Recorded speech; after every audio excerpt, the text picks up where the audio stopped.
Ambassador Elena Chen's shuttle descended through Earth's atmosphere, the carbon fiber hull glowing orange against the night sky. News of the Council's rejection had preceded her arrival. Instead of the somber reception she'd expected, every major city blazed with light, not in mourning, but defiance. "They're calling it Rejection Day," her aide explained, scrolling through global feeds. "They're celebrating." Chen pressed her forehead against the coolness of the viewport. Celebrating failure. Celebrating independence. The shuttle touched down at New Geneva Spaceport where a crowd of thousands waited. Chen had prepared a speech explaining their diplomatic failure, outlining the Council's concerns about human aggression, resourcefulness, and what they termed evolutionary chaotic tendency. She'd rehearsed her apology during the 3-week journey from the Council's orbital station. Those words died in her throat as she stepped onto the platform. The crowd didn't want apologies. Their faces showed determination, not disappointment. President Okafor waited at the bottom of the ramp, the wind tugging at her formal blue coat. "You spoke for all of us," the president said, embracing Chen before the world's cameras. "Your words at the Council will be remembered when their names are forgotten." Later that night, in the presidential residence overlooking Lake Geneva, Chen watched holographic projections of Earth's colonies across the solar system. Mars, Europa, the Titan mines, the asteroid belt habitats, all celebrating with the same fierce energy. 50 years of petitioning, President Okafor said, switching off the projections. 50 years of adjusting our policies, our governance, our military stance to meet their recommendations. For what? To be told our basic neurochemistry is too unpredictable. Chen nodded, exhaustion settling into her bones. Their final report specifically mentioned our dopamine reward pathways. Apparently, we enjoy challenge and risk more than stable species should. Commander Elisa Santos of Earth Defense Force entered with the security team, her uniform crisp despite the late hour. "Madam President, we've detected unusual activity at the Council's observation outpost on Pluto. Their ships are preparing to depart." "All of them?" Chen asked, surprised. "Every last one," Santos confirmed. "They're abandoning research projects that have been operational for decades." President Okafor's eyes narrowed. "They're not just rejecting us. They're cutting us off completely." The significance settled over the room like a physical weight. Council technology, though never freely shared, had been the backbone of Earth's interplanetary communications. Its faster-than-light theoretical models, its understanding of zero-point energy. "The Neptune shipyards will lose their gravity stabilizers without Council maintenance," Santos said. "The Mars terraforming project will continue," President Okafor interrupted, her voice steel. "Contact Prometheus Labs. Tell Dr. Rice his funding restrictions are lifted. The same for Zhang Orbital and the Nakamura Institute." She turned to Chen. "You've seen the Council's worlds up close. The technological gap between us and them, is it insurmountable?" Chen considered the wonders she'd witnessed. Worlds enclosed in artificial atmospheres, starships that bent space-time, beings who had conquered death itself. Yet she'd also seen the stagnation, the cultural calcification that came with their perfect stability. "They had 20,000 years to reach their current level," Chen said finally. "Give us 500. Their mistake wasn't rejecting us. It was giving us something to prove." Through the wide windows, the first light of dawn touched the Alps. A new day for humanity, unbound by alien expectations. President Okafor raised her glass in a toast. To rejection. Then, Chen nodded, finding unexpected strength returning to her exhausted body. To what comes next? Commander Jackson Way's shuttle navigated the volatile atmosphere of Krell 4, lightning crackling against the reinforced shields. The silicon-based Krell had evolved in conditions that would melt human flesh in seconds, temperatures exceeding 500 degrees Celsius, and an atmosphere rich in sulfur compounds. "Final approach," announced Lieutenant Park from the pilot's seat. "Atmospheric composition is more corrosive than our simulations predicted. Wei nodded, reviewing the xenobiology briefing one last time. Earth's intelligence on the Krell was fragmentary at best, gleaned from classified council reports, accessed through backdoor channels. The Krell had approached the Council 3 centuries ago, demonstrating remarkable adaptive technology. Their petition was denied after they refused to surrender their planetary defense systems. "Their delegation has arrived," Park said as the external cameras showed a group of crystalline beings emerging from a magma flow. The Krell moved with liquid grace despite their seemingly rigid bodies, internal light pulsing through latticework limbs. The shuttle's landing struts hissed as they made contact with the obsidian landing pad. Wei sealed his environmental suit and checked the translator module. "Remember," he told his team, "show respect but not submission." The Krell interpret hesitation as weakness, not thoughtfulness. The airlock cycled, and scorching heat enveloped them despite their suits' cooling systems. The Krell delegates stood in formation, crystalline spears leveled at the human visitors. Wei stepped forward, his suit already registering dangerous temperature levels. "I am Commander Jackson Wei of Earth. We come seeking alliance, not conquest." The tallest Krell shifted, internal lights flaring blue-white. The translator rendered its response in a metallic monotone. "The Council warned us humans would come. They said you would offer false friendship before establishing dominance."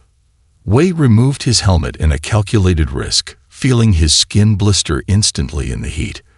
The Krell's lights pulsed in what Earth sinologists had identified as surprise. "I stand before you unprotected," Wei said through clenched teeth as pain seared across his face. "Is this the action of a conqueror?" He nodded to Dr. Lakshmi, who opened a containment field revealing the experimental alloy, a fusion of Earth metals and synthetic Krell crystal structure. "We developed this by studying fragments of Krell technology without Council permission," Wei explained, sweat evaporating instantly from his exposed skin. "It can sustain your species' crystalline matrix even when cut off from your native environment."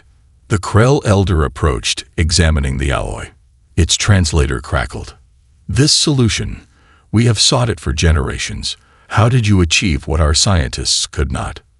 Wei replaced his helmet, relief flooding his system as the cooling units worked overtime. "Because we approach problems differently. The Council fears that unpredictability. We embrace it." The spears lowered slowly. The elder's lights shifted to a deep purple that the translator couldn't interpret. "The Council restricts our mining operations, limits our colonial expansion," the elder finally said. "They claim our adaptive technology threatens cosmic stability." "Earth faces similar restrictions," Wei replied. "Our colonies are under blockade. Resources dwindle daily." The elder extended a crystalline appendage, heat radiating from it in visible waves. "Perhaps rejection placed us exactly where we needed to be." Wei reached out, his glove smoking as he grasped the appendage in the traditional Krell greeting. "Together, we adapt or die." That evening, as Earth's delegation recovered in their thermal-shielded quarters, Wei received a transmission from President Okafor. The directions, methane-breathing giants rejected for their excessive physical capabilities, had agreed to preliminary talks. The avian Lurtek, whose atmospheric manipulation had frightened the Council, were considering Earth's proposal. The alliance of the rejected was taking shape, forged in the fire of necessity and the shared experience of exclusion. Wei looked through the viewport at the magma seas of Krell Thor and allowed himself a moment of hope. The Council had made a critical error. They had given the outcasts common cause. Dr. Amara Okafor moved through the crowded underbelly of Proxima Station, her implanted xenotranslator filtering dozens of alien languages simultaneously. She'd chosen this barely regulated trading post for its distance from Council surveillance and its reputation for attracting societal outliers. "You're certain this is wise?" asked Dr. Reyes through her neural link. His voice sounded strained. He hadn't slept in 3 days.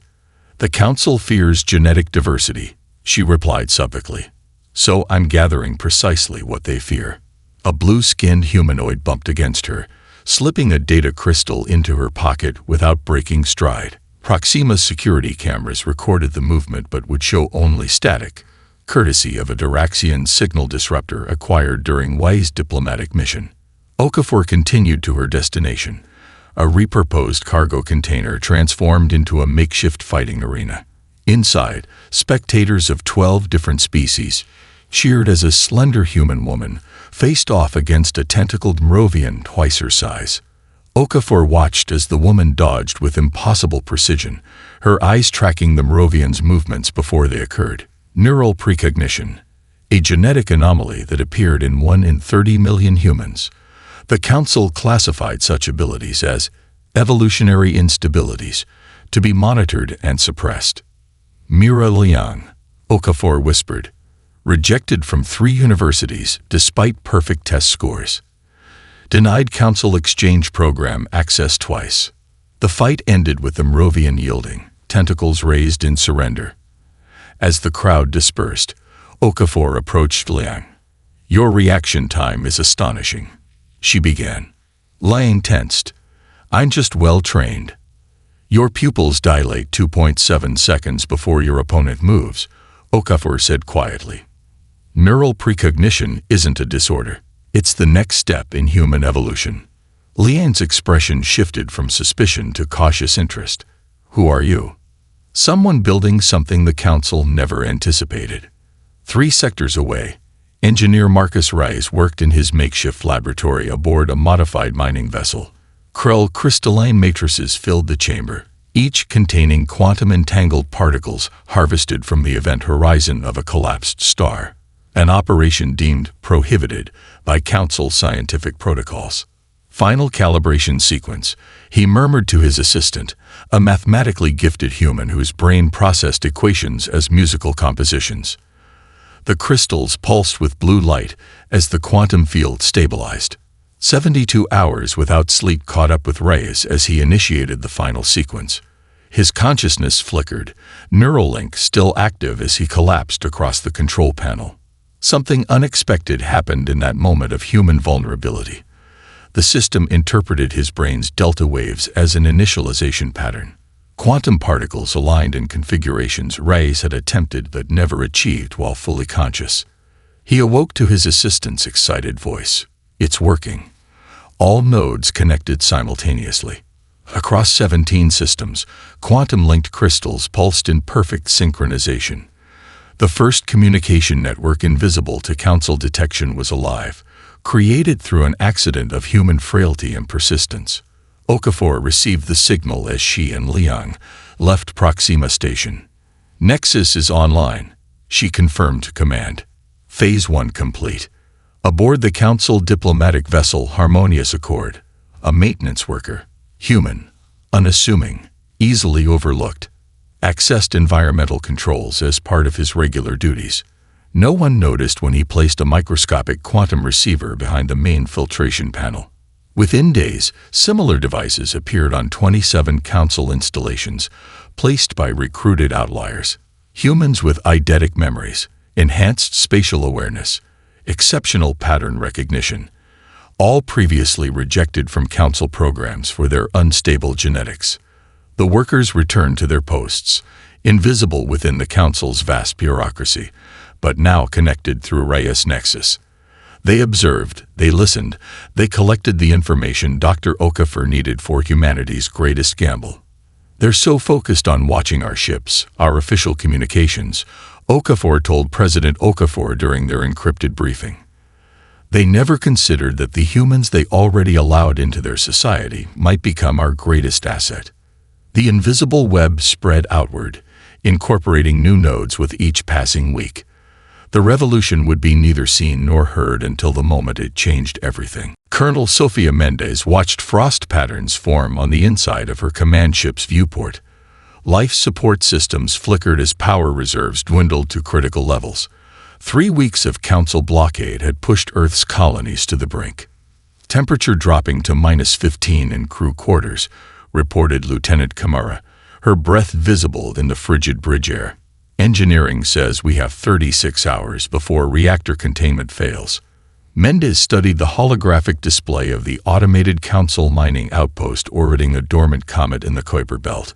No life signs detected, just robotic harvesters extracting helium-3 and rare minerals under automated protocols. "Status of strike teams?" she asked, flexing her fingers inside thermal gloves. "Green across the board. Insertion pods ready." Mendez opened a ship-wide channel. "This is not a raid of opportunity or a demonstration of force. This is survival. The Council denied us resources through legitimate channels. Now we take what they wouldn't share." The operation proceeded with precision. Strike teams deployed to 4 key locations across the mining complex, disabling security systems with electromagnetic pulse grenades developed by Earth scientists based on fragments of Council technology. Mendez monitored from the bridge, tension building as the minutes passed. The outpost's automated alert system would activate soon. They calculated a 40-minute window before Council patrols responded. "Resource extraction at 60%, Camera reported. Helium-3 stores sufficient to power Earth's main reactor grid for 6 months. Engineering teams. Downloading mining technology specifications. Estimate complete data transfer in 7 minutes. A warning beacon flashed on the tactical display. Council vessels approaching, the sensor officer announced. 3 patrol cruisers, emerging from FTL. Arrival in 5 minutes. Mendez gripped the command rail. Recall teams Alpha and Bravo. Teams Charlie and Delta continue data extraction. Her second-in-command, Commander Diaz, spoke quietly. "Colonel, Council weaponry outclasses ours by several generations. We can't outrun them, and we can't outgun them." "We won't do either," Mendez replied, opening a channel to engineering. "Activate the Faraday Shroud." The experimental defense system had been developed in secret by Reyes' team, untested in actual combat. The ship shuddered as power redirected to the external emitters. "Shroud active," reported engineering. "Field stability at 93%. All teams returned," Camera confirmed. "Data extraction complete." The first Council cruiser appeared, sleek, silver, radiating power. Its weapon systems charged with a visible pulse of energy. "Hold position," Mendez ordered, contradicting every combat doctrine in Earth's military playbook. The Council ship fired. As the energy beam approached, Mendez gave the command, "Shroud pulse, now."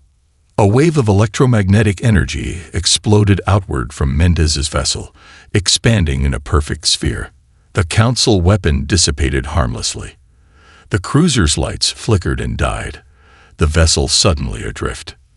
"The other cruisers are maintaining distance," Camera reported, disbelief in her voice. "Their systems appear to be shutting down as well." "The shroud worked exactly as designed," Mendez said. "Prepare boarding teams, full containment protocols." Aboard the Council vessels, the boarding teams discovered crews in states of panic. The aliens cowered as humans in Earth Defense Force uniforms entered their command centers. "They're expecting execution," Diaz reported via comlink. According to their commander, Council briefings state humans kill indiscriminately. Mendez entered the alien bridge, removing her helmet in the restored atmosphere. The Council captain, a 4-armed being with iridescent skin, flinched as she approached. "You are prisoners of war under Earth Convention," she stated, her translator converting her words. "You will be treated according to interspecies humanitarian protocols, provided medical attention if needed, and returned to Council space once debriefed." The captain's compound eyes blinked in confusion. "You are not destroying our vessels."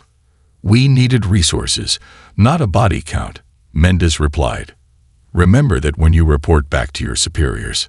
As Earth's fleet returned home with captured mining technology and critical resources, Colonel Mendez recorded her final report.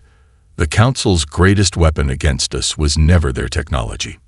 It was fear, both ours of their superior capabilities and theirs of our supposed savagery. Today we neutralize both." The orbital shipyards above Mars pulsed with activity, silhouetted against the rust-red planet below. Dr. Amara Okafor stood at the observation deck, watching vessels of impossible configurations take shape, ships that would have been deemed evolutionarily inappropriate by Council standards emerged daily from the collaborative efforts of a dozen species. Impressive, isn't it? Asked Engineer Reyes, joining her at the viewport. Dark circles underlined his eyes, but excitement radiated from him. The Krell crystalline matrices we integrated into the navigation systems cut calculation time by 70%. Okafor nodded, tracking a sleek vessel moving into final position. Its hull gleamed with a bioactive material developed by the aquatic Duraxians, capable of self-repair and adaptation to various space environments. That's the Pathfinder, Reyes explained. First ship equipped with the full hybrid drive system, human theoretical physics combined with Lurtech gravitational manipulation. If the simulations are correct, it can achieve 90% of Council FTL speeds. And they said our brains were too chaotic to grasp hyperspace mechanics, Okafor replied with a thin smile. In her laboratory 30 levels below, a three-dimensional projection displayed the evolutionary trees of all Alliance species. Colors shifted and pulsed as the computer analyzed genetic markers, developmental patterns, and neurological structures across 17 divergent biologies. The Krell scientist Vector moved beside her, crystalline form radiating heat as its internal lattice processed the data. These correlation patterns cannot be coincidental, it stated through its translator. The complementary aspects of our evolutionary paths suggest something more fundamental. The Council interpreted our differences as threats to stability, Okafor said. But look here. She gestured to the neural mapping comparisons. Human intuitive leaps complement Krell logical precision. Lurtech spatial awareness enhances Duraxian temporal perception. Vector's inner light pulsed blue with excitement, as if we evolved specifically to complete each other's cognitive frameworks. On the main construction platform, a historic collaboration unfolded. Human engineers worked alongside Krell crystallographers, Lurtech atmospheric specialists, and Duraxian bioengineers to create the first habitat designed specifically for multi-species occupation without environmental barriers. Harmony Station, announced President Okafor during the inaugural broadcast to all Alliance worlds. Not merely a symbol, but a functional testament to what we can achieve together. What the Council claimed was impossible. The station's revolutionary design incorporated microgravity zones for the low-gravity Lurtech, crystalline growth chambers for Krell regeneration, methane-rich environments for Duraxian comfort, and standard Earth normal sections, all flowing seamlessly into one another through adaptive atmospheric barriers that adjusted to each species' physiological needs. Dr. Okafor presented her findings to the First Dominion Congress assembled on Harmony Station. Representatives of 17 species gathered in a chamber specifically designed to accommodate their diverse biological requirements.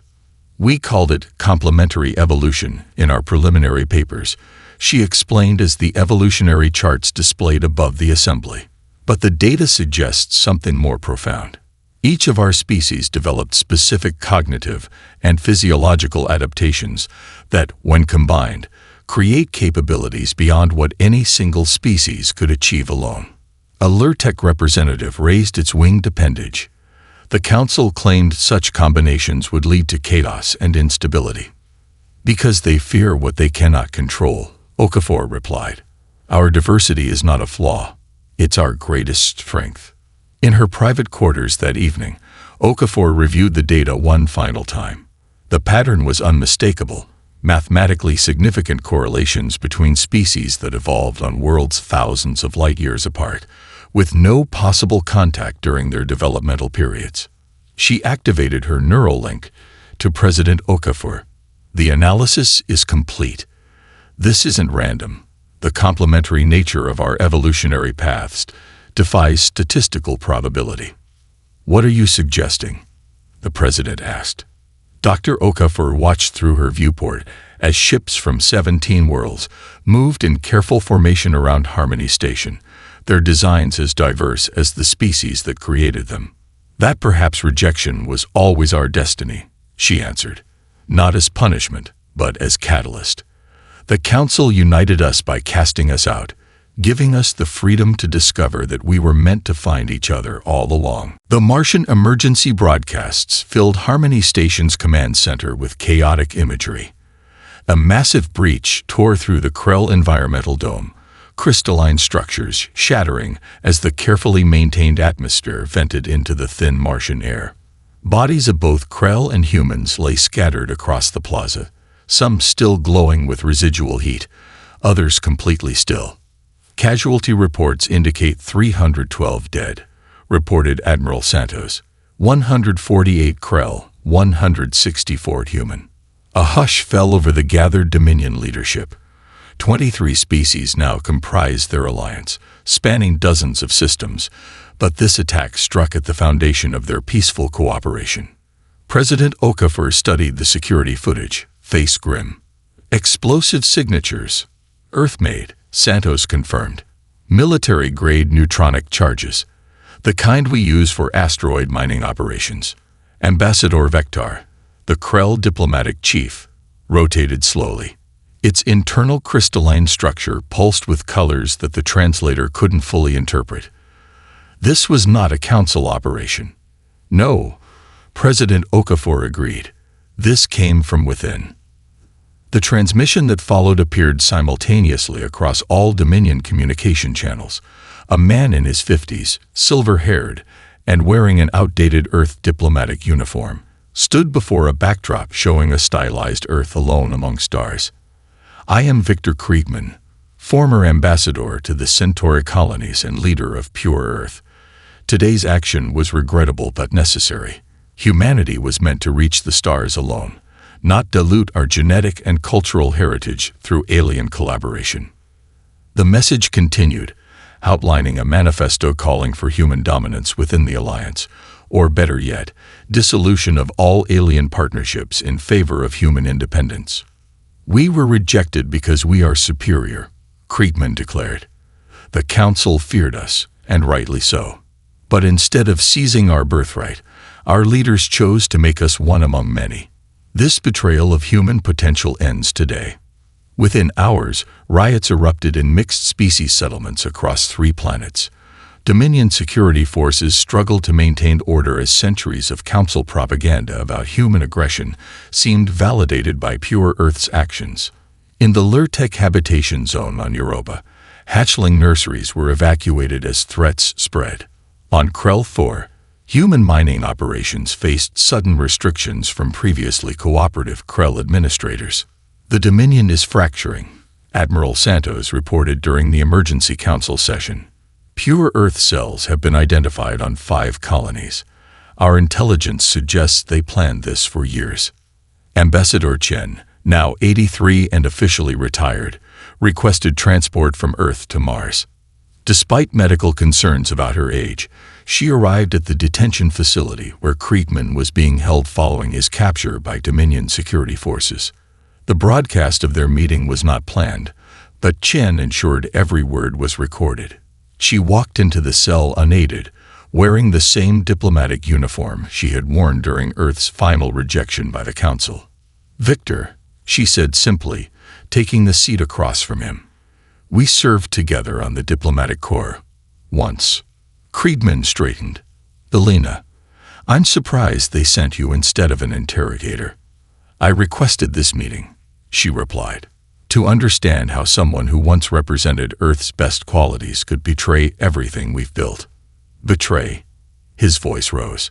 "I'm fighting for humanity's rightful place. We don't need these aliens. We were advancing fine without them." Chen's expression remained calm. "Were we? Our colonies were failing, resources dwindling. The Council had us contained, limited, controlled. So we should have fought them, not joined hands with other rejects." Chen leaned forward. "You claim to defend humanity while betraying everything that makes us human, our capacity to grow, to change, to see ourselves in others. That's what the Council truly feared about us, Victor. Not our aggression, but our empathy. our ability to recognize kinship across biological differences. The recorded conversation spread across Dominion worlds. Krell elders watched in their regeneration chambers. Lear-Tech gatherings projected it in atmospheric displays. Diraxian methane processors translated it for their young. Pure Earth misunderstands our greatest strength, Chen concluded. You claim humanity is exceptional. I agree, but not for the reasons you believe. We're exceptional because we can become more than we were, because we can recognize ourselves in beings who look nothing like us. That's not weakness. It's the most profound form of power in the universe. A week later, the first multi-species rehabilitation program began. Pure Earth members would face justice, but a justice designed to heal rather than merely punish, a stark contrast to Council methods. Admiral Thomas Way studied the quantum-encrypted transmission from the Velth homeworld. His grandfather's portrait, Commander Jackson Way, architect of the original alliance, gazed down from the wall of his ready room aboard the Dominion flagship Reconciliation. They're serious about this, Way asked the holographic projection of his intelligence chief. Completely, confirmed Director Liang, her neural augmentations pulsing subtly beneath her skin. The Velth High Photosynthetic Collective has voted to abandon the Council. They're requesting asylum and protection during transition. Way paced the chamber, considering the implications. The Velth were no ordinary Council species. They were founding members, photosynthetic philosophers whose ethical frameworks had shaped galactic governance for millennia. This goes beyond defection, he murmured. This is a fundamental rejection of the Council's legitimacy. The Velth representative indicated they've been monitoring Dominion development. Liang continued. Our integration of multiple species without dominance hierarchies particularly impressed them. It contradicts everything the Archons claimed about human-led societies. Way's tactical officer entered with updated simulations. Sir, Velth extraction would require navigating 3 heavily monitored Council sectors. Conventional stealth systems would be detected. Then we don't use conventional systems, Way replied. He opened a secure channel to the Hybrid Research Division on Harmony Station. Is the phase shift technology operational? Dr. Reyes' grandson, Miguel Reyes, appeared on screen, his lab coat marked with Krell crystalline dust. First successful test completed yesterday. The prototype can render a medium-sized vessel effectively invisible to Council sensors. Prepare it for immediate deployment, Way ordered. Operation Sunflower is authorized. 3 days later, Way stood on the bridge of the Reconciliation as it entered Council space through a seldom patrolled corridor. The phase shift technology, combining human theoretical physics with Krell crystalline matrices and Lear-Tech gravitational manipulation, bent light and sensor waves around the vessel's hull. Approaching Velth Orbital Sanctuary, announced the navigator, a human-Krell hybrid whose dual substrate brain processed spatial calculations at unprecedented speeds. The sanctuary glowed emerald and gold against the backdrop of space, a massive translucent structure where the photosynthetic Velth absorbed radiation from their twin suns. Council patrol detected, reported Tactical. Heavy cruiser class, standard sweep pattern. Way nodded calmly. Maintain phase shift. Continue approach. The extraction proceeded with precision. 217 Velth elders, luminous beings of concentrated chlorophyll and sentient cellulose, were transferred to specially designed habitation chambers aboard the Reconciliation. The Council patrol passed within visual range, its sensors detecting nothing unusual. The Archons will know it was us, Security Chief Mendez noted as they prepared for departure. The Velth were under direct observation. They'll suspect but cannot prove, Way replied. Then his expression darkened as emergency signals flooded the communications array. Multiple Council worlds broadcasting distress calls, reported communications. The Archons have activated orbital defense platforms above any system showing signs of potential defection. Sensor displays confirmed the horror. Ancient weapon systems targeting civilian populations on planets contemplating alignment with the Dominion. The message was clear: loyalty or annihilation. Way faced an impossible choice. Intervention meant open warfare against the Council's most powerful members. Inaction meant watching billions die for considering freedom. The solution came from an unexpected quarter. A junior officer, product of the Human-Krell hybrid educational program that combined human intuition with Krell logical precision. "The Council fears our weapons," she suggested, "but they've never witnessed our shields." Wei studied her proposal, understanding dawning. Not conquest, but protection. He opened a channel to all Dominion vessels within range. "This is Admiral Wei. The great unraveling has begun. The Council threatens defenseless worlds to maintain control. We will not match their brutality with our own. Operation Sheltering Sky is now active." As the reconciliation accelerated toward the nearest besieged planet, Wei recorded a message to Earth Command. "We stand at the precipice of what could become galactic war. But unlike the Council, we understand that true strength lies not in our capacity to destroy, but in our commitment to protect, even those who once rejected us." The unique perspective of the hybrid strategists, neither fully human nor fully alien, would prove decisive in the days to come, offering solutions neither parent species could have conceived alone. The Dominion fleet arrived at Ceridian Prime as the ancient Archon weapons platforms locked onto population centers. Millions watched in terror as orbital cannons charge, their destructive potential measured in metropolitan extinctions. "Interdiction fields at full capacity," reported Commander Lakshmi from Tactical. "Coverage calculated for maximum civilian protection." Admiral Wei nodded. "Deploy on my mark." As the Archon weapons fired, something remarkable happened. The destructive energy beams struck invisible barriers several kilometers above each targeted city, dissipating in spectacular auroras of contained power. The Dominion ships had positioned themselves not to attack the platforms, but to shield those below. "Interdiction fields holding at 87%, Lakshmi confirmed. "The Archon weapons are powerful, but their technology hasn't evolved in millennia." Across 17 threatened worlds, the same scene played out. Dominion vessels, designed through multi-species collaboration, extended protective barriers against Council aggression. Where planetary defense systems failed, Dominion shields held firm. Second phase, Wei ordered as the initial attack subsided. From the belly of each Dominion ship emerged smaller craft carrying emergency supplies, medical teams, and portable defense systems. The mission was clear: stabilize, protect, support. Species that had feared human unpredictability for generations now witnessed that same adaptability deployed for their salvation. On the bridge of the reconciliation, Ambassador Chen arrived despite medical objections to her presence in a potential combat zone. At 86, she moved slowly, but her mind remained sharp, her purpose clear. "The broadcast channels are ready," Communications Officer Park announced. Chen nodded, taking position before the transmission array. Her message would reach every Council world simultaneously, bypassing the Archon's information controls through the quantum entanglement network created decades earlier. "I speak today not as Earth's representative, but as a witness," she began, her voice steady despite her age. "A witness to rejection, to struggle, and to discovery. 100 years ago, I stood before the Galactic Council as they denied humanity membership. Today, I stand before the galaxy as you witness a different kind of power than the one the Archons wield." Images streamed alongside her transmission.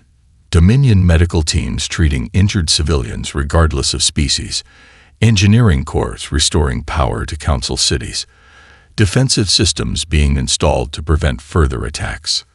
The Archons taught you to fear difference, to believe stability comes only through conformity and control. They told you humans were dangerous because we change, we adapt, we question. They were right about one thing: we are agents of change. The transmission reached the hidden chambers of the Archon High Council itself, where ancient beings who had guided galactic civilization for 20,000 years watched with compound eyes and crystalline sensory organs. "We offer neither conquest nor revenge, but partnership," Chen continued. "Not because we've forgotten your rejection, but because we've transcended it. The Dominion exists not to replace the Council's control with our own, but to create something fundamentally different. A civilization where diversity is strength, where evolution is celebrated, where no species dictates the development of others. Within hours, planetary governments across Council space requested Dominion protection. The Archons, faced with unprecedented defections, retreated to their core systems, sealing borders and cutting communications. 1 month later, representatives from 52 formerly Council worlds gathered on Harmony Station. Ambassador Chen, in what would be her final diplomatic act, proposed the Evolutionary Concordat, a framework for interstellar cooperation that prohibited biological, technological, or cultural suppression of any member species. A century ago, you deemed us unworthy, she told the assembled delegates. Today, we neither accept nor reject you. We invite you to join us as equals in something greater than either of our civilizations has achieved alone. In a classroom on Ceridian Prime, a young Archon, one of the few who had escaped the isolation imposed by their elders, sat among children of dozens of species. Their teacher, a human Krell hybrid, guided them through the history that had brought them together. The great irony, the teacher explained, is that by casting out those they feared most, the Council created the very revolution they sought to prevent. Sometimes rejection places us exactly where we need to be.